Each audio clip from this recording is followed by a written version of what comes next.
আপনাকে সরিয়ে দেওয়া হচ্ছে। মন্ত্রিত্বের পদ কখনোই স্থায়ী না। এই যে চাঁদার যে ব্যাপারটা, চাঁদাবাজি আছে বাংলাদেশে। সরকারের সড়ক মন্ত্রী একজন যুবলীগের শীর্ষ নেতাকে তার মন্ত্রণালয়ে কাজ পাইয়ে দিয়েছে এবং সেটা অফিসিয়ালি। যেহেতু জনপ্রতিনিধি, যেহেতু রাজনীতিবিদ, অনেক মানুষের অনেক সুপারিশ থাকে। নাসিরউদ্দিন পাটোয়ারি এনসিপির বলা হচ্ছে তার বক্তব্যের কারণে সে একাধিকবার হামলার শিকার হয়েছে।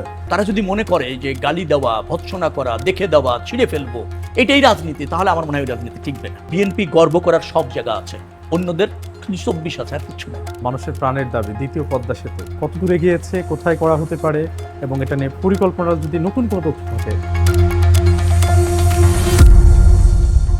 দর্শক, স্বাগত জানাচ্ছি যুগান্তর ডিজিটালে। আপনারা দেখছেন বিশেষ সাক্ষাৎকার। আমাদের সঙ্গে অতিথি হিসেবে রয়েছেন বাংলাদেশ সরকারের সড়ক পরিবহন, সেতু মন্ত্রণালয়, রেলপথ ও নৌ পরিবহন মন্ত্রণালয়ের মাননীয় মন্ত্রী শেখ রুহুল আলম। আপনাকে স্বাগত। ধন্যবাদ। একই সাথে 4টা মন্ত্রণালয়ের দায়িত্ব, সকাল থেকে রাত, এই যে দীর্ঘ কর্মযজ্ঞ কিভাবে চলছে? ধন্যবাদ আপনাকে। চলছে মানে একটা নির্বাচিত সরকার রাষ্ট্রকে জনগণের কল্যাণে ব্যবস্থাপনা করার একটা অঙ্গীকার রয়েছে নির্বাচনের আগে এবং সরকার গঠনের পরে। তো সেই লক্ষ্যে সরকার কাজ করছে 4টি মন্ত্রণালয়ে, না ঠিক মানে 4টা মন্ত্রণালয়, বাট 3টা মন্ত্রণালয় আর একটা বিভাগ। সড়ক, যোগাযোগ ও সেতু মন্ত্রণালয় একটি বা 2টি সচিবালয়, আর হচ্ছে রেলপথ এবং নৌপথ মন্ত্রণালয়। অর্থাৎ যদি আপনাকে এরকম বলেন তাহলে এরকম হবে যে যে পরিবহন সেক্টর অথবা যোগাযোগ, সড়ক, নৌ এবং রেলপথের যোগাযোগটাকে সমন্বয় করে ফাংশন করানোটাই হচ্ছে এই 4টি মন্ত্রণালয়ের কাজ। তো সেই দায়িত্বটা আমার উপর বর্তিয়েছে। আমি চেষ্টা করছি সরকারের আগামী দিনে যে মাল্টিমোডাম যোগাযোগ সিস্টেম প্রতিষ্ঠিত করার প্রয়োজন রয়েছে এবং অঙ্গীকার রয়েছে রাষ্ট্রে, সেই লক্ষ্যে সমন্বয় করে কাজ করা। যে ব্যবস্থাপনাটা আছে, ইনফ্রাস্ট্রাকচারটা আছে, সেটাকে ফাংশন করানো, অ্যাট দ্য সেম টাইম এই ইনফ্রাস্ট্রাকচারের একটা বিস্তৃতি ঘটানো চাহিদা অনুসারে, প্রয়োজন অনুসারে, যা বাংলাদেশের অর্থনীতিকে মানে বিকশিত হতে সাহায্য করে। 18 কোটি মানুষকে রাষ্ট্রে তার মেধা, যোগ্যতার সব কিছু দিয়ে কন্ট্রিবিউশন করার যোগাযোগ ক্ষেত্রে সেই সুযোগটা করে দেওয়া হচ্ছে মূল লক্ষ্য। সেই লক্ষ্যে আমরা কাজ করছি। সিদ্ধান্ত হচ্ছে সরকারের ক্যাবিনেট লেভেলে। সেইগুলি বাস্তবায়ন করবার জন্য এই 4টি মন্ত্রণালয়ে আমার দায়িত্ব রয়েছে। যারা কর্তব্যরত আছেন অথবা কর্মরত আছেন তাদেরকে নিয়ে সেই লক্ষ্যে আমরা বিদ্যমান যোগাযোগ ব্যবস্থা ফাংশন করানো সর্বোত্তম। অ্যাট দ্য সেম টাইম যে যোগাযোগ ব্যবস্থাপনার যে আমূল পরিবর্তন দরকার, যে নিড রয়েছে, সেইগুলি চিহ্নিত করে প্রকল্প গ্রহণ করে বাস্তবায়ন করা, সেটা করছি। চ্যালেঞ্জ আছে, থাকবে। তো আমার কাছে মনে হচ্ছে যে মানুষের যে প্রত্যাশা এবং আমাদের যে অঙ্গীকার, তার লক্ষ্যে আমরা কাজ করতে সক্ষম হচ্ছি। অনেকগুলি প্রকল্প নেওয়া হয়েছে। সরকার প্রথম 100 দিনের একটা টার্গেট ছিল, কিছু চ্যালেঞ্জ ছিল, সেগুলো মোকাবেলা করার কথা ছিল। প্রথম 100 দিনে যে চ্যালেঞ্জ ছিল, আপনি কি মনে করেন যে সেখানে আপনি কাঙ্ক্ষিত সাপোর্ট আমলাদের জায়গা থেকে পেয়েছেন, বা আপনি সে লক্ষ্যের যে যে পথ, সেই পথে সঠিকভাবে এগোচ্ছেন? না, প্রথম 100 দিনে যেটা ছিল সেটা হচ্ছে কর্ম পরিকল্পনা নির্ধারণ করা। আপনি কোন ট্র্যাকে চলবেন সেইটা সমন্বিত করা, সেটা আমি মনে করি সাকসেস হয়েছে। আমলাতান্ত্রিক যে সহযোগিতা সেটা আছে, কিন্তু আমার কাছে মনে হয় গতিটা ধীর। আমাদের প্রাতিষ্ঠানিক বেশ কিছু দুর্বলতা আছে। একটা প্রকল্প গ্রহণ থেকে বাস্তবায়ন পর্যন্ত অনেকগুলি জায়গায় দ্বারস্থ হতে হয়, অথবা ধরেন অনেকগুলি জায়গায় টাচ করে আসতে হয়। সেটা কোনো কোনো সময় বেশ প্রলং করে প্রকল্প বাস্তবায়ন এবং গ্রহণে। সেই জায়গার কিছুটা চ্যালেঞ্জ আছে, কিছুটা কালেক্ষেপণ আছে, বা সহযোগিতা সবার আছে। এই জায়গাগুলো একটু কমানো দরকার। অর্থাৎ প্রকল্প গ্রহণ এবং বাস্তবায়নের মধ্যে যে প্রাতিষ্ঠানিক বাধ্যবাধকতা আছে, সেগুলি আরও সংকীর্ণ করা দরকার, আরও স্বল্পতম করা দরকার। সেটি হলে প্রকল্প গ্রহণ এবং বাস্তবায়ন আরও দ্রুততম সময়ের মধ্যে হবে। আর দ্রুততম সময়ের মধ্যে প্রকল্প গ্রহণ করে বাস্তবায়ন করার তাগাদা রয়েছে, প্রয়োজন রয়েছে। সেই জায়গায় আমরা নতুন করে অনেক কিছু ভাবছি। কিছু সংস্কারও আসবে, কিছু প্রাতিষ্ঠানিক আপনার দায়বদ্ধতা বাড়বে, বাট লেজুর ভিত্তিটা কমবে। এরকমভাবে কিছুটা পরিবর্তন হচ্ছে। আরও কিছু পরিবর্তনের প্রয়োজন রয়েছে। গুরুত্বপূর্ণ অনেক প্রকল্প আমরা গ্রহণ করেছি, তা বাস্তবায়নের জন্য অঙ্গীকার না শুধু অগ্রসর হচ্ছি, অর্থায়নের জন্য কোথা থেকে অর্থের অর্থায়নটা হবে সেটা চিহ্নিত করে তাদের সাথে আলোচনা করে অনেকগুলি চূড়ান্ত করেছি, অনেকগুলি চূড়ান্তের পথে। তো আমার কাছে এখনো পর্যন্ত মনে হচ্ছে, আপনি যদি বলেন 5 মাস, তো 5 মাসে একটা বিধ্বস্ত যোগাযোগ ব্যবস্থা অথবা বিধ্বস্ত ইনফ্রাস্ট্রাকচার যদি আমি বলি, সেখান থেকে ফিরে এসে রাইট ট্র্যাকে চলতে চাওয়া এবং পারা এবং শুরু করা, এটা অর্জন যথেষ্ট। কারণ অনেকগুলি বড় প্রকল্প অপ্রয়োজনে নেওয়া হয়েছিল এর আগে বিগত দিনে, তার কিছু 8% 10% কেবলমাত্র বাস্তবায়ন হয়ে গিয়েছে, 5-7 বছর চলে গিয়েছে। কোনো কোনো জায়গা থেকে কন্ট্রাক্টর পালিয়ে গিয়েছে বড় মেগা প্রজেক্ট থেকে, কোনো কোনো জায়গায় বিশ্বব্যাংকও অনেক আগেই অর্থ উইথড্র করে নিয়েছে। সেই প্রকল্পগুলিকে আবার সতেজ করা, সচল করা, এইটা আমরা অনেকখানি সফল হয়েছি। সড়কের যে চ্যালেঞ্জগুলো দেখি, প্রথম যে চ্যালেঞ্জ যে আসে সড়ক থেকে যে টাকা ওঠানো, অনেক আমরা দেখেছি যে একটা ব্রিজ কাঙ্ক্ষিত সময় পর্যন্ত যে টোল ওঠানো হয়, পরবর্তীতে কে বা কারো এখানে টোল ওঠা, এই যে চাঁদার যে ব্যাপারটা, এই জায়গাটা থামাতে গিয়ে বা আপনার যে উদ্যোগ, আপনি ধাক্কা খেয়েছেন কিনা রাজনৈতিকভাবে, বাধা এসেছে আপনি কি কিনা? টোলটাকে চাঁদা বলছেন সেটা আগে মানে হয় না যে যে টোলটা তোলা হয় পর্যাপ্ত সময় পর্যন্ত, একটা সময় গিয়ে লিমিট শেষ হয়ে যায়, তারপরে অবৈধভাবে টাকা তোলা হয়। না, বিষয়টা এরকম না, এখানে বোঝার সমস্যা আছে। কিছু ব্রিজের লেন্থ আছে, সেই লেন্থ আইনগতভাবেই আপনার টোল তোলার বৈধতা রয়েছে। টোল তোলার কোনো সুনির্দিষ্ট মেয়াদ এইরকমভাবে নির্ধারিত না। কিছু ব্রিজ আছে তার লেন্থ অনুসারে একটা নির্দিষ্ট সময় পর সেটা উন্মুক্ত হয়ে যায়।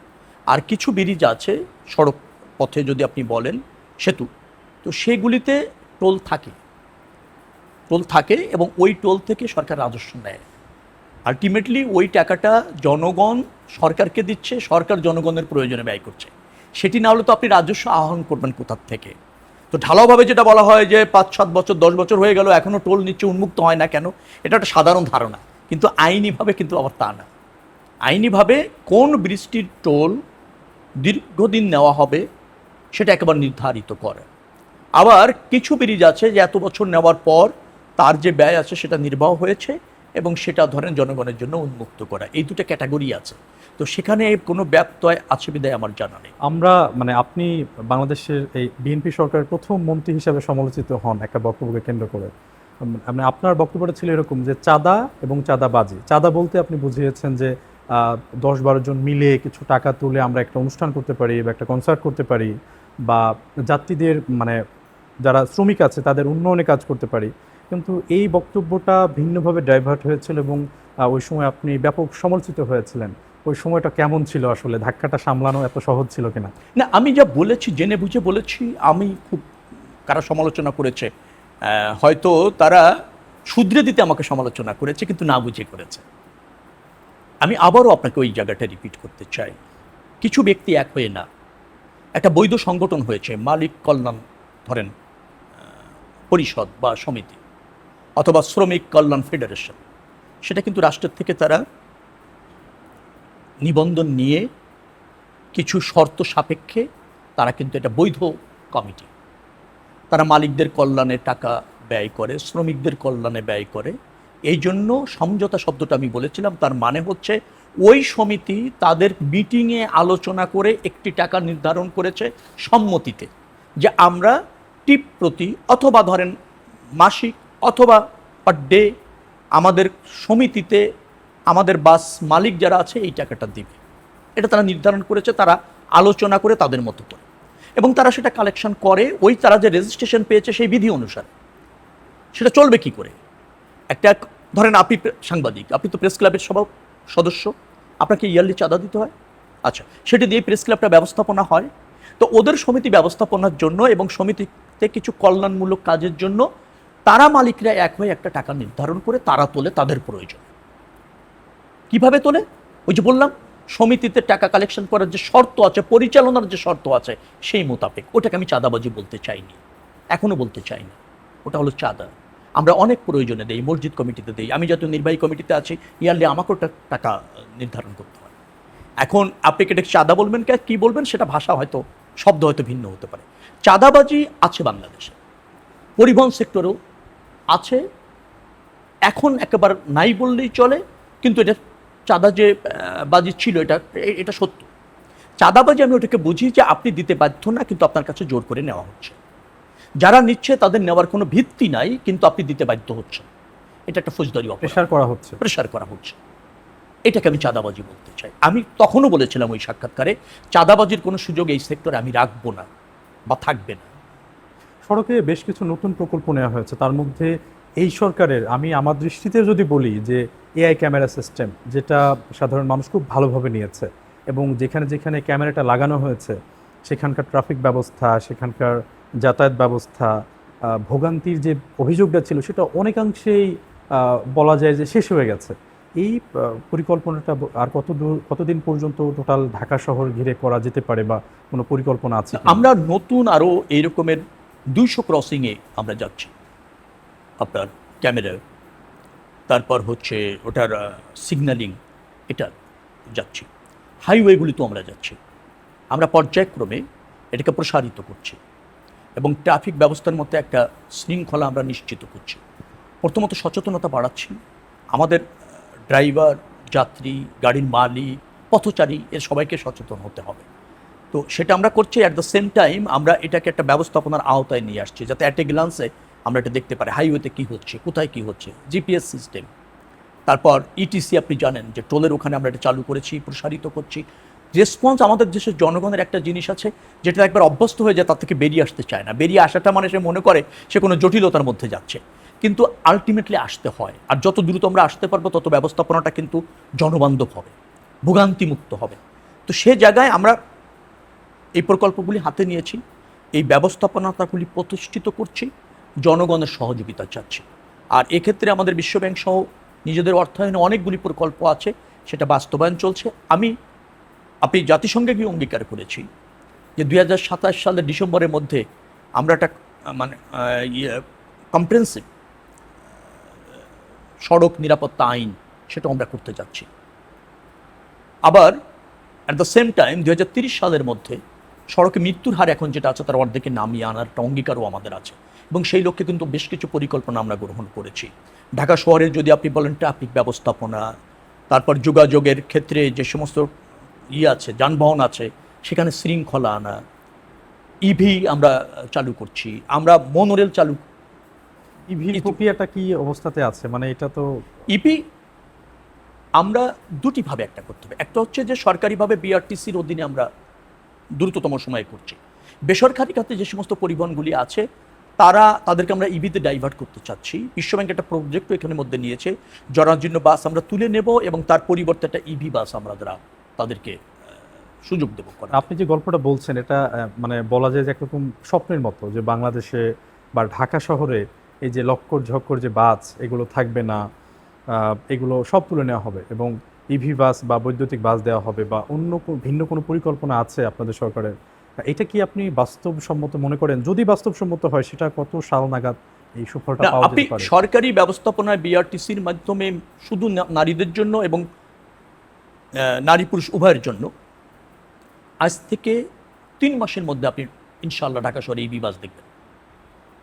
আমরা দ্রুত সময় করতে গিয়ে, প্রকল্প নিয়ে কাজটা করতে গেলে, উন্মুক্ত টেন্ডার আন্তর্জাতিক পর্যায়ে করতে গেলে একটু সময় লাগে বিধায় আমরা ডাইরেক্ট পারচেস যেটা আছে সেটা প্রগতি, এবং ওটাকে বলা হয় বাংলাদেশ মেশিন টুলস ফ্যাক্টরি যেটা আছে, তাদের সাথে ইতিমধ্যে আমরা চুক্তি করতে চলেছি।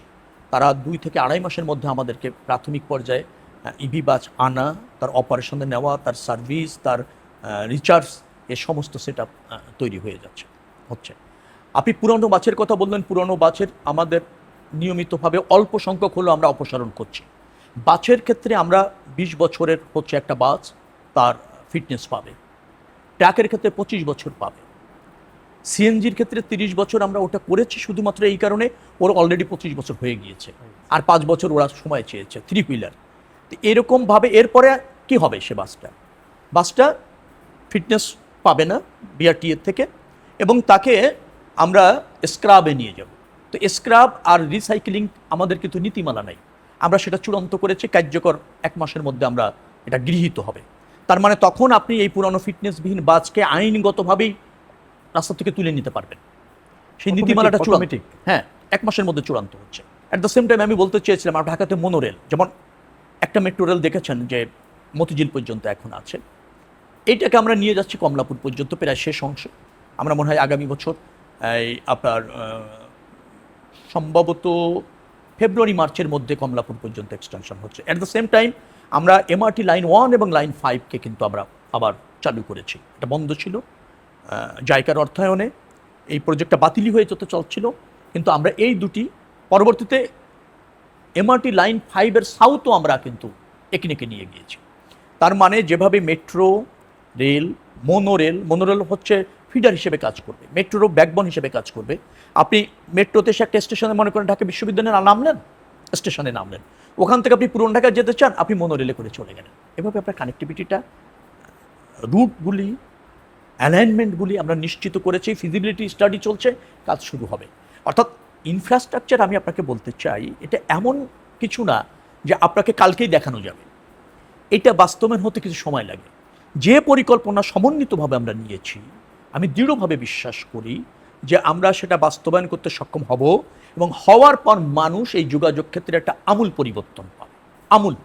ঢাকার ক্ষেত্রে আমরা দেখি যে বাসগুলোতে ড্রাইভাররা 12 ঘন্টা 14 ঘন্টা, কোথাও কোথাও 20 ঘন্টা ড্রাইভ করে।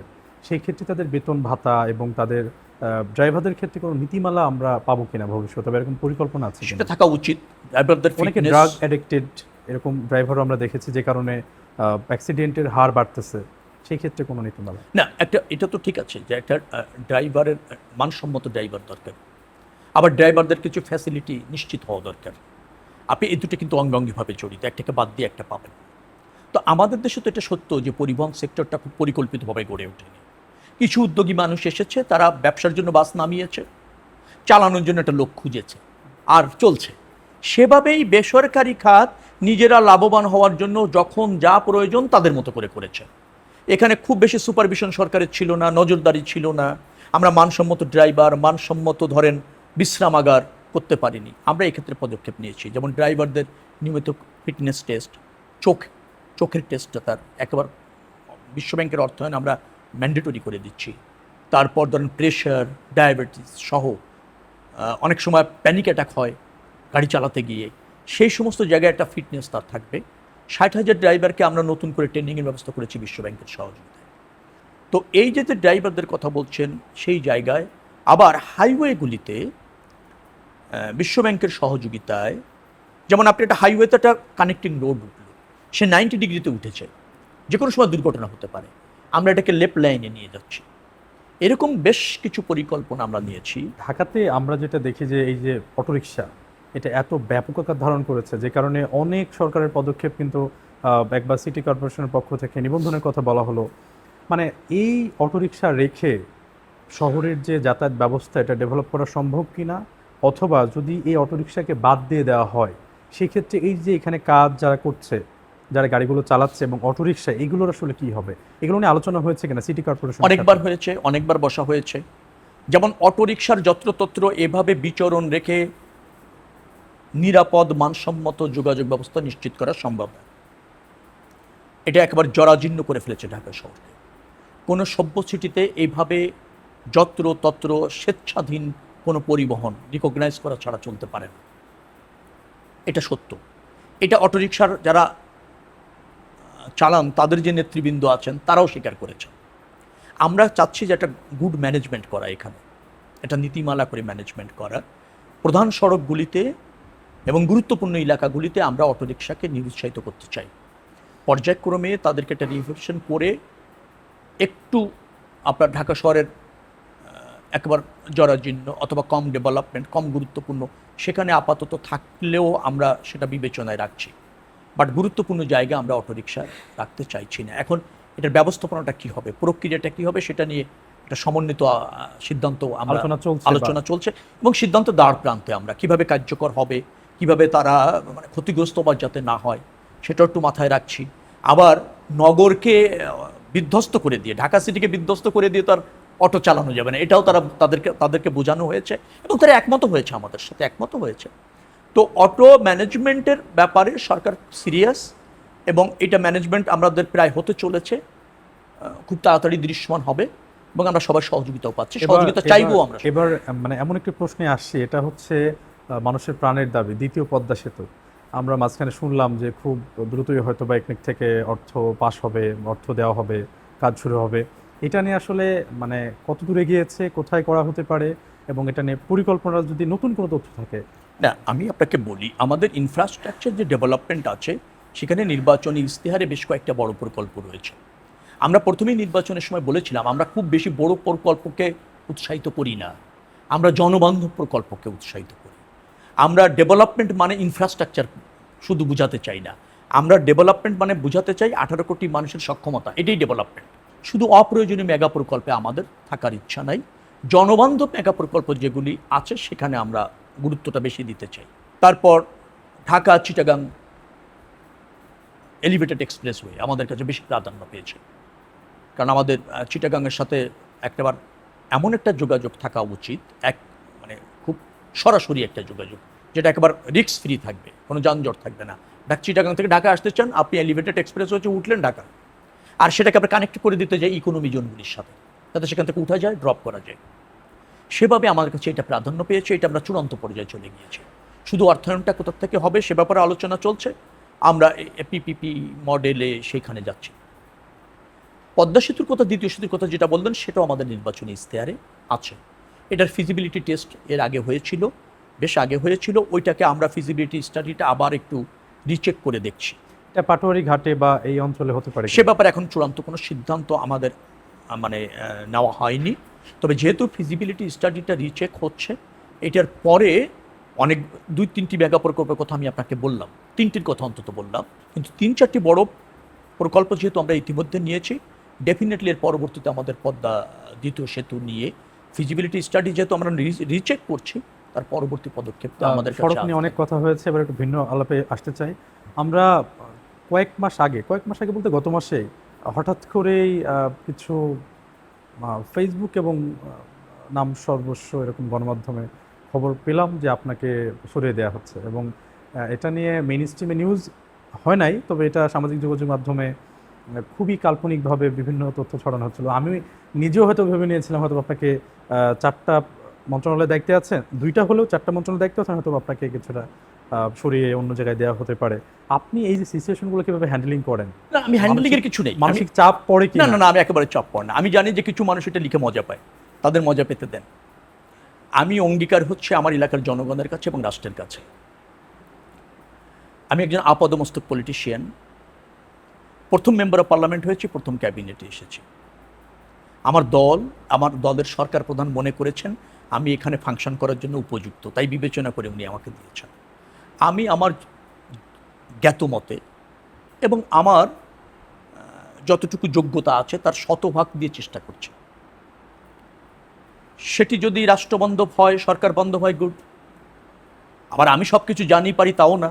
সেটা যদি সরকার বান্ধব, সরকারের প্রত্যাশা অথবা জনগণের প্রত্যাশা যদি আমি পূরণ করতে সক্ষম নাও হতে পারি, নিশ্চয়ই সেটা সরকার বিবেচনা করবে।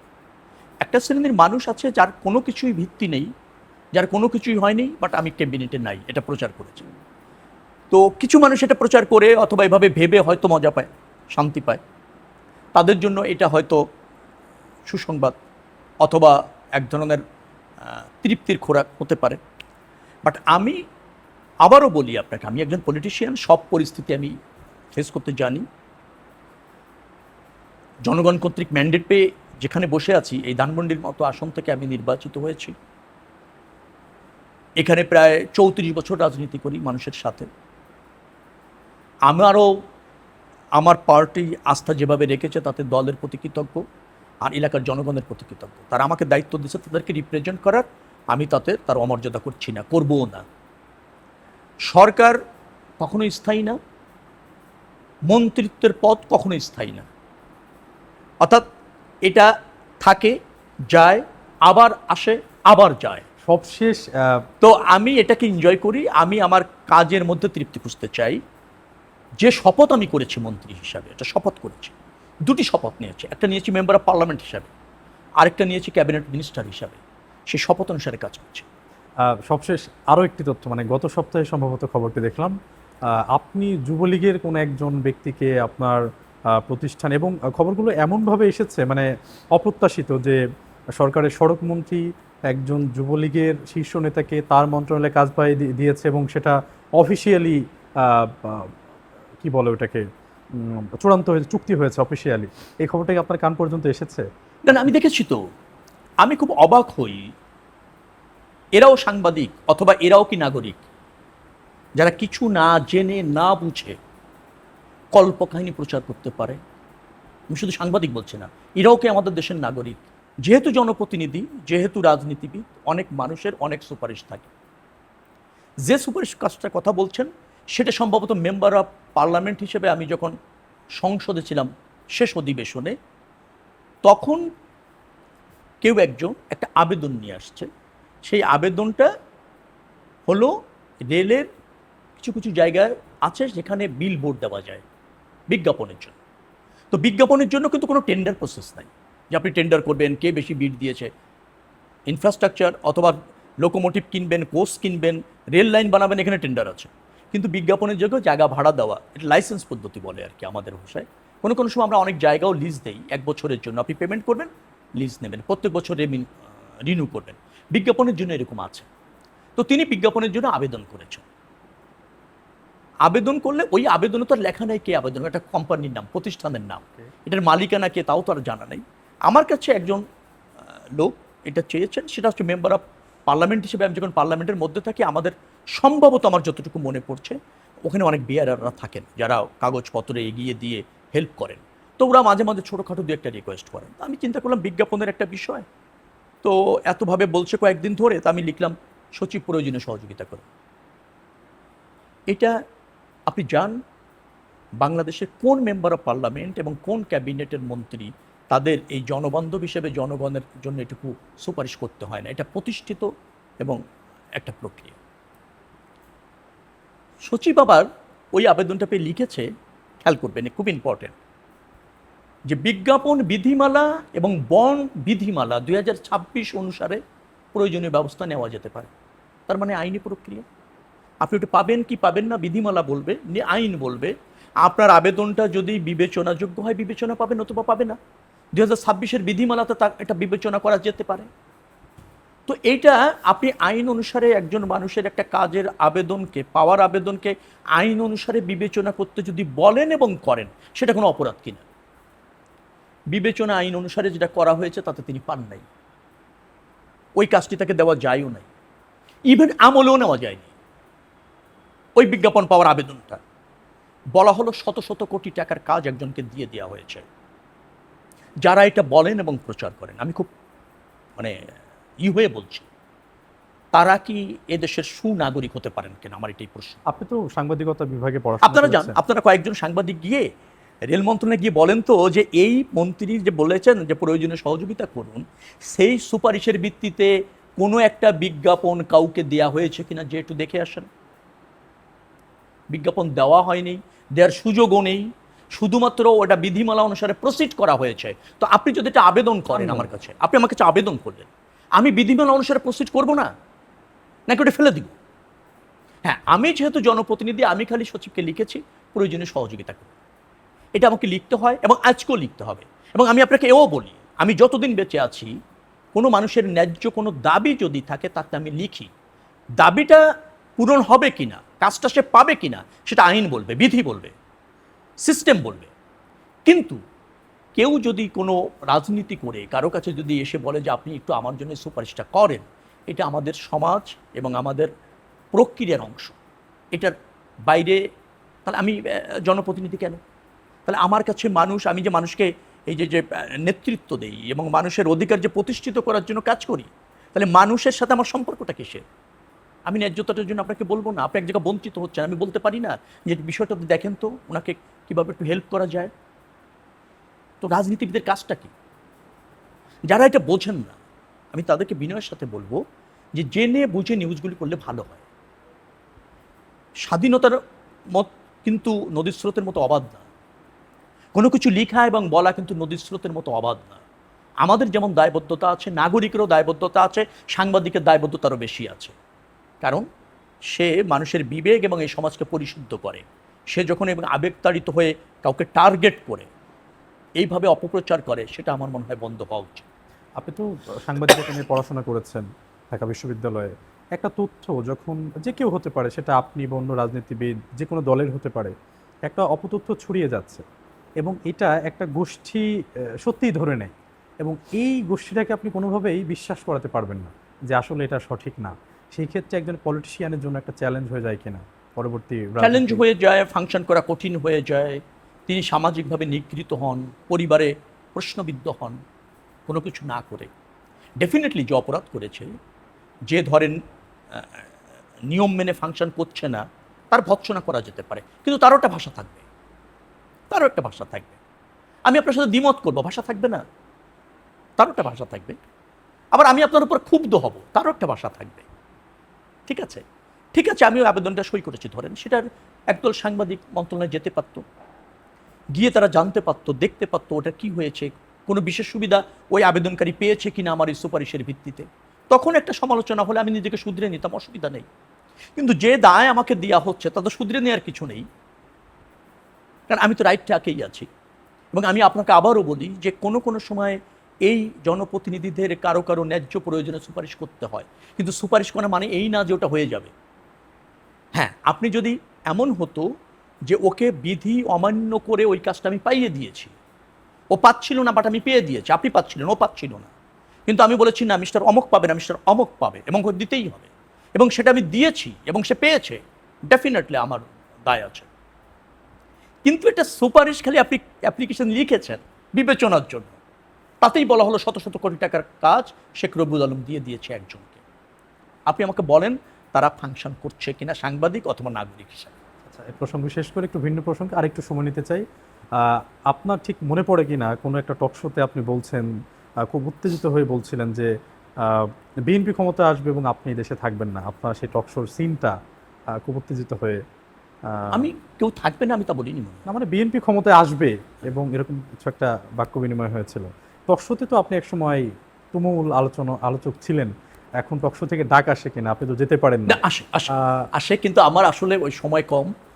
আর দ্বিতীয়ত হচ্ছে যে একটা রাষ্ট্রের গুরুত্বপূর্ণ জায়গায় থেকে নিয়মিতভাবে টকশো করা, এটা আমার কাছে মনে হয়েছে যে এটা দায়িত্ব পালনের ক্ষেত্রে এক ধরনের অন্তরায় তৈরি করে। সেটা ঠিক না, কারণ রাষ্ট্রীয় ব্যবস্থাপনায় থেকে টকশোতে গিয়ে কথা বলাটা সমীচীন হবে না বলে আমি মনে করি। আর সময় স্বল্পতা তো আছেই, এই দুটি মিলে যাচ্ছি না। তবে দু একটা জায়গায় আমাকে যেতে হয়েছে যখন তারা একটা জাতীয় গুরুত্বপূর্ণ বিষয়ে, আমার মন্ত্রণালয় সংক্রান্ত কোনো বিষয়ে একটা স্পেশাল টকশো করেছে এবং তাদের কিছু জিজ্ঞাসা ছিল। তখন আমি আবার মনে করেছি যে না, এই বিষয়গুলি জনগণের জানা উচিত এবং এই জায়গাটা আর একটু ক্লিয়ারিফাই হওয়া উচিত। সেই প্রয়োজনে বোধ করলে মাঝে মধ্যে দু একটাতে গিয়েছি আমি শপথ নেওয়ার পর। তবে আমি যত্রতত্র যে কোনো সময় যে কোনো ইস্যুতে টকশোতে যাচ্ছি না, এটা একদমই দায়িত্ব পালনেরই অংশ। একদমই শেষের দিকে। সম্প্রতি রাজনৈতিক অস্থিরতা আছে, আপনাকে ইদানিং তো মানে রাজনৈতিক ব্যাপারে মন্তব্য করতে দেখি না। এনসিপির উপর হামলা হয়েছে দেখেছেন। এই যে রাজনীতিতে উত্তপ্ত বাক্য বিনিময় হচ্ছে, একজন আরেকজনকে টার্গেট করে বাক্য বিনিময় করছে, এটা কি অদূর ভবিষ্যতে আওয়ামী লীগের ফেরাটা সহজ করে দিবে কিনা আপনাদের নিজেদের আওয়ামী মধ্যে? লীগের ফেরা সহজ করার চেয়ে বড় কথাটা হচ্ছে এটা রাজনীতি না। আমাদের মনে রাখা দরকার, একজনকে ভৎসনা করা, একজনকে অপবাদ দেওয়া, তুচ্ছতাচ্ছিল্য করা, অশালীন ভাষায় কথা বলা, এটা এটা রাজনীতি না। রাজনীতি এক জিনিস, আর কিছু কিছু রাজনৈতিক দলের বন্ধুরা করছে আরেক জিনিস। তো আমি চাই তারা রাজনীতির ট্র্যাকে ফিরে আসুক। তারাও দায়িত্বশীল রাজনৈতিক দল, তাদেরও দু চারজন মেম্বার অফ পার্লামেন্ট তো সংসদে আছে। তো তারা সেই সংসদীয় ভাষায় রাজনীতির গ্রামানের মধ্যে থেকে রাজনীতি করা উচিত। রাজনীতিটা কর্মযোগ্য, এটা জনবান্ধব হতে হয়, জনগণের কাছে দায়বদ্ধও থাকতে হয়, জনগণের আকাঙ্ক্ষাকে মন করতে হয়। এটা কারোর উপর রাগ ক্ষোভ প্রকাশ করা, আপনার সরকারের একটা কাজ পছন্দ হলো না, আপনি যা আসে তাই বললেন, এতে আপনি কি হবে? আপনার বাইককে আরেকজন ক্ষুব্ধ হবে। আপনি যেমন মানে যে ভাষায় বলছেন, তো ওই রকমের ভাষা বুঝে ওইভাবে জবাব দেওয়ার মতো মানুষ এদেশে আছে। আমি যদি একজন ব্যক্তির নাম মেনশন করি, নাসিরুদ্দিন পাটোয়ারি, এনসিপির, বলা হচ্ছে তার বক্তব্যের কারণে সে একাধিকবার হামলা শিকার হয়েছে। আপনি এই ব্যাপারটা, এই পর্যবেক্ষণটা কিভাবে করবেন? আপনাকে যদি আমি জানতে চাই। না, আমাকে যদি জানতে চান যে নাসিরুদ্দিন পাটোয়ারি যা বলছেন তাতে কিছু কিছু জায়গায় প্রতিরোধের সম্মুখীন হচ্ছেন, প্রতিরোধটা না হওয়া ভালো। কিন্তু আপনি এমন যা বলবেন তা কিছু মানুষকে যদি চরমভাবে আহত করে, তো তখন তো এই ধরনের একটা প্রতিবাদ প্রতিরোধ হয়ে যায়। তো এখানে নাসিরুদ্দিন পাটোয়ারিকে আরও সংযত হওয়া উচিত। তাদের ব্রাইট ক্যারিয়ার আছে রাজনীতিতে। তো তারা যদি মনে করে যে গালি দেওয়া, ভৎসনা করা, দেখে দেওয়া, ছিঁড়ে ফেলবো, এটাই রাজনীতি, তাহলে আমার মনে হয় রাজনীতি টিকবে না। আর এভাবে যদি আপনি বলতে থাকেন, আপনি যেমন বলছেন আমি বলবো, তো আমাকে বাধা দেয় কে? এটা আমার স্বাধীনতা। কিন্তু আমি বলি যে এইভাবে যখন আপনি বলবেন এটা আপনার স্বাধীনতা, আরেকজন বাধা দিয়ে বলবে এটা আমার স্বাধীনতা, তো তখনটা কি হবে? আমি সেদিন দেখলাম যে মনে হয় এনসিপির কোনো গুরুত্বপূর্ণ নেতা বলছেন যে নাসিরুদ্দিন পাটোয়ারি যদি এভাবে কথা বলে সেটার আইনি ব্যবস্থা হোক। এখন ধরেন আরেকজন ধাক্কা দিয়ে বলবে তাহলে আমারও আইনি ব্যবস্থা নেন। আরেকজন হয়তো একটা ঢিল মেরে বলবে ঠিক আছে আমার বিরুদ্ধে আইনি ব্যবস্থা নেন, উনি খারাপ বলেছে এই জন্য আইনি ব্যবস্থা নিতে হবে। আরেকজন বলবে ঠিক আছে আমি খারাপ বলেছি বিধায় একটা থাপ্পড় দিয়েছে, আমার বিরুদ্ধে আইনি ব্যবস্থা নেন।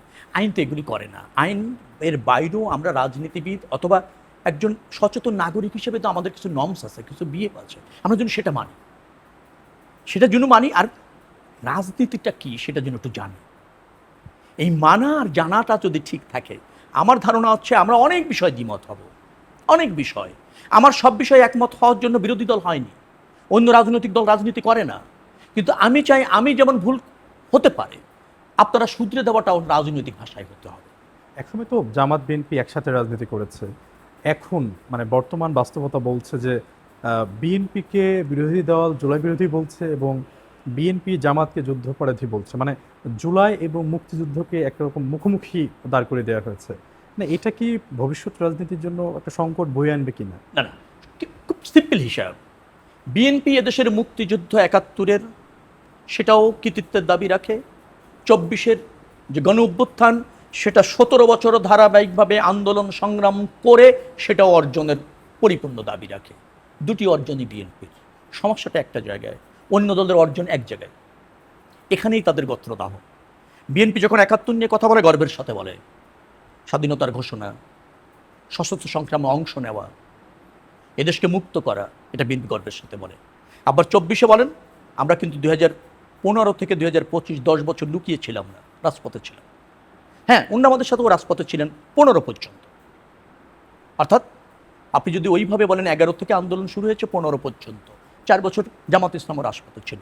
১৫-তে গিয়ে জামাত ইসলামকে আর ২৫-এ এসে পাওয়া গিয়েছে, রাইট? এ তো দ্বিমত করবেন না। তার আমরা ১৭ বছর কন্টিনিউয়াসলি ছিলাম, গুম হয়েছি, নিধন হয়েছি, মামলা খেয়েছি, গ্রেপ্তার হয়েছি, নির্যাতিত হয়েছি, রাজপথ ছাড়িনি। বলেছি অন্তর্বর্তীকালীন সরকারের অধীনে নির্বাচন হতেই হবে। তো দুটি অর্জনই আমাদের বিএনপির অর্জন। স্বৈরাচার বিরোধী আন্দোলন, এরশাদকে হটানোর আন্দোলন বিএনপির আন্দোলন। ৮৬ নির্বাচনে জামাত আওয়ামী লীগ গিয়েছিলেন সেখানে, আপোষ করে, আমরা যাইনি। 1-11-এর সরকার হয়েছিল অসাংবিধানিক সরকার, সাইলেন্ট ছিলেন, তারা বলেছিলেন আন্দোলনের ফসল তাদের, জামাত এবং আওয়ামী লীগ। আমরা কিন্তু 1-11-এর সরকারকে বলেছিলাম অসাংবিধানিক সরকার, নির্বাচনে দিতে তাদেরকে বাধ্য করেছিলাম, অর্থাৎ আমরা ওখানে ছিলাম।